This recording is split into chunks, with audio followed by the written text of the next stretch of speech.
एक बार मुड़ने दो अपने बच्चों को भी, पढ़ाओ वो पढ़ाई, पर साथ में कहो बेटा तुमको वेद भी पढ़ना है। मैंने सुना है वेद में भगवान का पूर्ण स्वरूप है, सनातन संस्कृति का स्वरूप है, तुमको भागवत जी भी पढ़नी है। दो कौड़ी के इंग्लिश पढ़ाते पढ़ाते बाबा ब्लैक शिप जानी जानी यच पापा लिटिल चुगल नो पापा,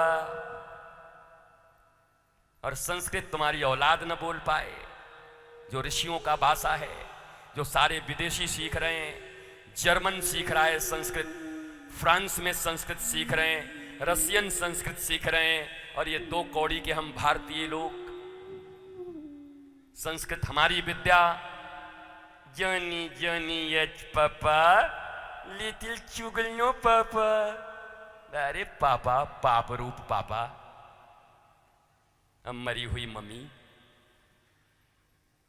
और डैडी डैड, डैड गया।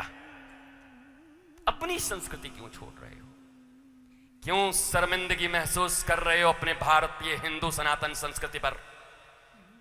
विवेकानंद को मानने वाले लोग क्या ये भूल गए कि विवेकानंद की पहली भाषा थी गर्व से कहो हम हिंदू हैं?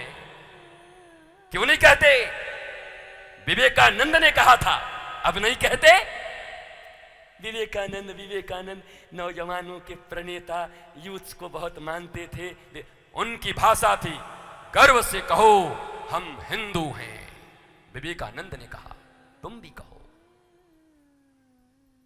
नहीं कहते।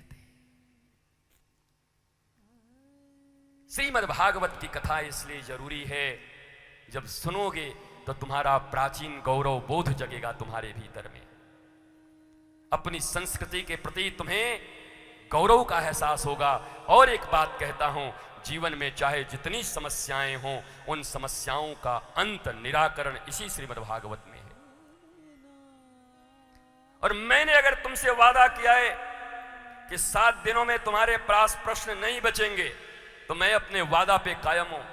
अभी 4 दिन है हमारे पास, इन 4 दिनों में तुम्हारे मन में उठ रहे एक एक प्रश्न, चाहे वो घर से संबंधित हो, बेटे से हो, कमाई से हो, पढ़ाई से हो, दवाई से हो, रोग से हो, योग से हो, भोग से हो, ऋण से हो, धोखा से हो, जिस चीज से हो, जिस कारण से तुम परेशान हो, इन 4 दिनों में एक एक प्रश्न का अलग अलग से उत्तर बिना तुम्हारे पूछे ही तुमको दूंगा। इस बात पर तुम श्रद्धा और विश्वास रखो और तुम खुद कहोगे कि मुझे मेरा उत्तर मिल गया, आपने मुझे मेरा उत्तर दे दिया। पर तुम्हारी भी सावधानी पक्की चाहिए। हम तो बोले 3 साढ़े 3 घंटे, तुम सुनो 1.5 घंटे और 2.5 घंटे गायब रह करके, और दूसरे दिन आकर के महाराज जी भगवान के प्रति विश्वास कैसे बढ़ सकता है? तो माइक छीन लूंगा 1 मिनट में। जब यहां 3.5 घंटे तक बैठ करके हम अपने कंठ से तुम्हें बता रहे थे, तब तुम्हारे पास समय नहीं था। अब तुम आए हो उधर से साहब की तरह और 2 मिनट में आके कह रहे हो हमको हमारे प्रश्न का उत्तर दो। क्या तुमने मुझे ट्यूशन टीचर के रूप में अपॉइंट किया है क्या? 5वीं और 6ठी क्लास में पढ़ने वाले बच्चों के लिए ट्यूशन टीचर अपॉइंट करते हो तो माल और रोकड़ा ले जाता है तुमसे। वेद वेदांत सिद्धांत भगवान के संपूर्ण ज्ञान को देने वाले वो महापुरुष तुम्हारे बीच में सुदूर प्रांतों से आकर के जब बैठते हैं तो तुम उतने समय तक नहीं बैठते, आधे घंटे उधर उधर करते रहते हो और बाद में आके प्रश्न पूछते हो, ये कैसे, ये कैसे, ये कैसे। जवाबदेही हमारी है, जिम्मेवारी है तुम्हें जवाब देने की। जवाबदेही इनके प्रति है जो प्रतिदिन 7 दिन आकर बैठ रहे हैं, प्रारंभ से बैठ रहे हैं। इनके जिंदगी में जितने सवाल होंगे उतना जवाब इनको रितेश्वर देगा, इनके पास रहकर देगा, इनके जीवन के एक एक समस्याओं का निराकरण करेगा। पर उनके लिए नहीं जो मेले में आए हैं, उनके लिए नहीं जो टहलने आए हैं, उनके लिए नहीं जो मनोरंजन के लिए आए हैं 2 मिनट के लिए। I have no time for you.